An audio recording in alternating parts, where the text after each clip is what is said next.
Hi folks, I'm Adam, and of course this is Adam's Autos. So greetings everybody, welcome to the channel. Now those who've been following me for a little while now on the ongoing saga of the FZR1000, that is all now pretty much set up, it's road legal. I have actually been, although I still need to get the carbs set up, we were supposed to do it this week. Unfortunately it hasn't happened because the guy's going to do it, he's not very well, bless him. But we'll get there. Having said that, I have ridden it around a bit, and it's been pretty good. It's been a pretty good experience. Everything seems to be functioning as it kind of should be. It's not to say it can do a few tweaks. Of course it can, it's 35 years old. But I'm pretty happy with how the FZR is now, finally. So this is my other bike. This is my Triumph Thunderbird 900. I've owned this since 2013. And to say I've been everywhere and done almost everything with this, we'll be putting it mildly. So what I'm going to do with this video is just give you a brief history of why I bought one of these and what's life been like with the Thunderbird. I'll try and do it in as concise a video as possible. So without further ado, I'm just going to do a little walk around and talk to you about this bike. Well, this is the Thunderbird 900. It was introduced in 1995 and it ran all the way through until 2003, by which time the Triumph Bonneville had arrived, which had the twin cylinder engine, whereas this one had a triple. So this is actually Triumph's first retro bike. It preceded the Bonneville by quite a few years. And this was Triumph's actually first step away from the modular concept that they kicked off with back in 1990. So if you can cast your minds back, if those of you are old enough, those of you are not, when Triumph relaunched in 1990, they built a range of different bikes, or different styles of bikes, but basically using the same frame, engine swapping around of engine configurations. They went from a 753 all the way up to a 1200cc 4, and by using a few different designs they was able to create a sort of range of bikes, and they were really very well designed, over engineered. They weren't, however, probably the most exciting of bikes, and when you compared their sporty examples compared to what was on the market from the Japanese, for example, and some Italians, they weren't, you know, they weren't up there. It'd be quite a few years before they did sort of start matching their rivals. So that was the level. As I say, they had the trophies, the Daytonas, you know, the original Speed Triple actually, which was a smart bike, and so on. The Triumph Thunderbird was Triumph's first step away from that modular concept. So although it still used essentially the same frame, engine layout made of the carbs, you know, those bits and pieces, they were still modular. This was their first move away. And what this was Triumph wanted to get into the US market, which was obviously dominated by Harley Davidson, still is. But they kind of calculated, I think, you can correct me if I'm wrong, I'm just going off the top of my head, but you can correct me if I'm not talking right, but I believe that Triumph felt if they could get like 3% of the American market, it would really set them up. And this was what they wanted to use to do that. And it played heavily on the Triumph marquee, because Triumph, the thing with America is that obviously they're very native of their brand, so it's Harley Indian essentially. And outside that, although Japanese bikes, you know, they're more popular now, but outside the American marquees, the only other ones the Americans kind of respected and liked was the British ones, and out of them the biggest name was Triumph. So this was Triumph's way of getting back into the American market, and they played heavily upon the looks of the Triumphs from the 50s and 60s. I mean, we all remember, if you haven't seen it, there's a film called The Wild One with Marlon Brando. He rides his own Triumph Thunderbird from the 1950s, and the styling of these, that's that's what it aped, you know, from the harmonica badge, you know, the shape of the tank, the colours of the tank, you know, the pea shooter exhaust, you know, it was all designed to ape that look, and it done it really, as you can see, done it very, very well. So yeah, that's where we're at. That's the Thunderbird in a nutshell. It was eventually discontinued. The biggest problem was emissions. What I think now they could probably have, you know, they could probably have modernised the triple and made a modern version, and I'd personally love to see that, but whether that'll happen, they might do something with the Trident, I don't know, but we'll see. So yeah, I think that was the primary, that was the sort of prime reason why the Thunderbird, the 900 anyway, because the Thunderbird name did continue into the 1700 cruisers, but that was a primary reason why this one was discontinued. And of course the Bonneville come out as well, so you know, I suppose it defeated the object in one way to have two retro bikes. And in all honesty, as much as you know, the Bonnie looks smashed, the Bonnie looks great, especially the Thruxton. You know, they're beautiful bikes. But from a personal perspective, he said, right, I've got a retro triple and a retro twin. What would you go for? Me personally, I'll go for the triple all day long. These engines are amazing. One of the best incarnations I've ever seen. So yeah, there we go, and that's kind of the Thunderbird is where we're at. So what prompted me to buy a Thunderbird? Now, when I passed my test back in 2010,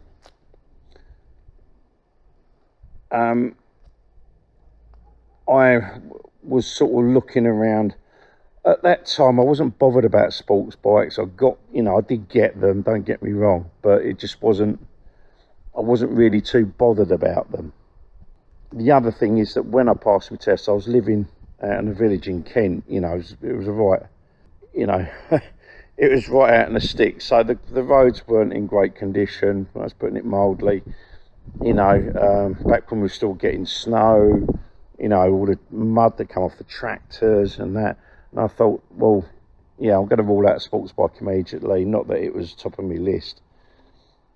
And then, but the two bikes that sort of floated my boat, as it were, was looking at BMW GS or Triumph Bonneville. And a friend of mine, I've known since school, he passed his test early, along with a couple of my other mates from school did. Suggested, when I said about the Bonneville, why not look at the Triumph Thunderbird? So I started looking into it, and I thought, do you know what, yeah, I like that. A real retro looking bike, but with a 3-cylinder engine instead of a twin. You know, so you've got the multi-cylinder thing there, but it's not, you know, a Vibey 4. I know these got characters all of their own, so that's what so I thought, okay, yeah, I can see myself with a Thunderbird. However, I didn't buy one immediately. As I say, this is 2010 when I passed my test. I was living out in the sticks, and what I actually ended up with was a Honda NX650 Dominator, and I'll talk about that in another video. So that's what I had for about 3 years, I'd say. During that time, I moved back to Essex, back to Southend, and obviously the roads around here are much different. And there's a local shop. He's not there anymore. He's since passed on now, God bless him. But there's a local shop called Julian Soapers, and I was in there all the time for bits and pieces, for whatever bikes that I had. And he loved Thunderbirds. I used to buy one in for a summer, you know, ride it around and sell it on, basically. And the first couple that he had in, I was like, yeah, I really, really liked them, but I couldn't justify selling out. You know, the values of these are around £3,000, give or take, depending on the condition and the rarity and all that. And at the time, all the work I was doing, it was 0-hour contract. You know, my DJing, you know, it was, my DJing was, although I had regular work, I couldn't count on it. You know, not kind. I suppose where I am now with my DJing is about the best way I can count it, because I've had 2 residencies for 5 years now. You know, and as long as everything goes all right, I can't see myself moving on. But you know what I mean. And I was also working as in the care industry. I was doing security, but it was all 0 hours, so I had no guaranteed fixed income. So I couldn't really justify getting a loan just for one of these. You know, I was concentrating on keeping a roof over my head, paying child support and so on. You know, and trying to keep a car running. So that's where I was. I really wanted one, but I couldn't justify one. And then in August of 2013, a disaster kind of struck.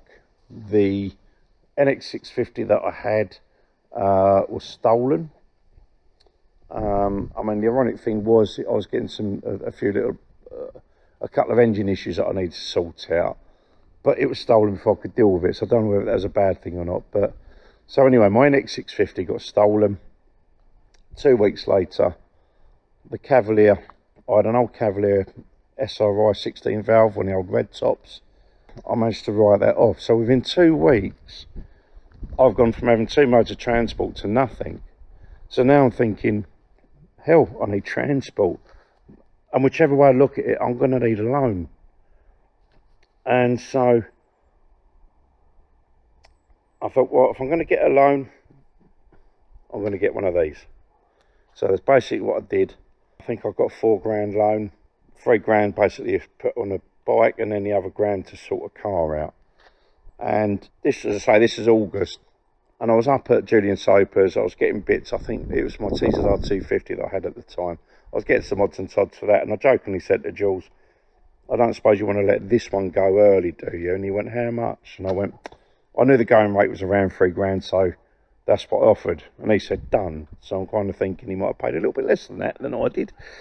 But anyway, so the deal was struck. 2013, I've bought this Thunderbird. And right from that first weekend, I had to press this into use. So I had DJ work around the M25. I loaded it up. I didn't need to take speakers. So it was laptop controller, which, you know, went in a bag. And I went out and we had a horrendous downpour that day. And the bike coped fine. I wasn't too happy, but this got on with it fine. No problems with torrential downpour, and I was immediately impressed. So that was my first experience, really. I think as time's gone on, I've got used to its how it handles. Yeah, they're slightly top heavy, but they're quite stable. Except when you're going around bends at speed and the back end can get a bit fidgety. But apart from that, the power delivery, it's not the most powerful bike in the world, but it will move. And you can keep it moving really, really easy. It's got such a linear power curve on this.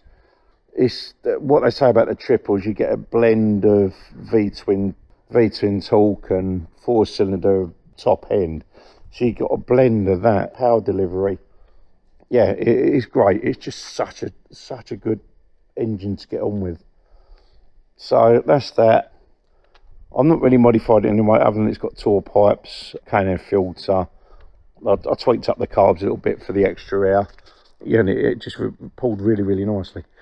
So that's it. I've been down to Germany on her. I've even moved house up to a point with her.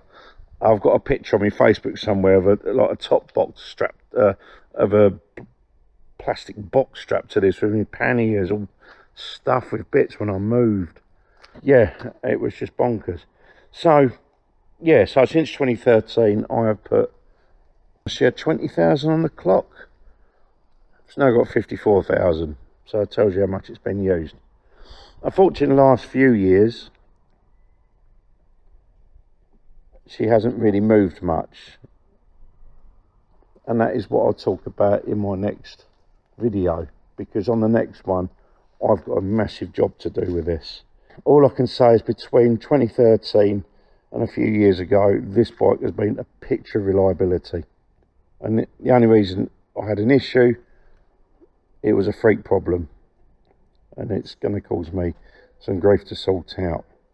But yeah, this bike, when I ride it, you know, if I could get on it and ride it now, would give me as big a smile now as what it did when I very first bought it. So I'm very, very glad that I bought the Thunderbird.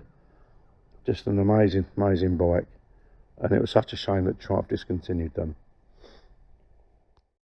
So there you go, there's a brief insight into the Thunderbird's history and my time with this bike. Over the next few videos, I'll probably talk a little bit more about my exploits on this bike. But as I said, there is a major job I now have to do with this, and I'm really not looking forward to it. But we'll see you on the next one, and you'll see what I mean. Thank you for watching. If you haven't been to this channel before, please do the usual, the subscribe, the like and the comments and all that. It will help this channel grow. My other channel, ParaQuest UK, deals with paranormal adventures, looking at unsolved murders, that sort of thing. So if that's your bag, check out the link below. I'm also with a team called Paranormal Essex, where we do similar things, but in a different style. So yeah, if you like that sort of thing, check the links below. And yeah, there we go. So that's it. I'm going to leave it to it. As I said, love and light, God bless. I'll see you in the next video where I'll discuss what the problems are. See you then.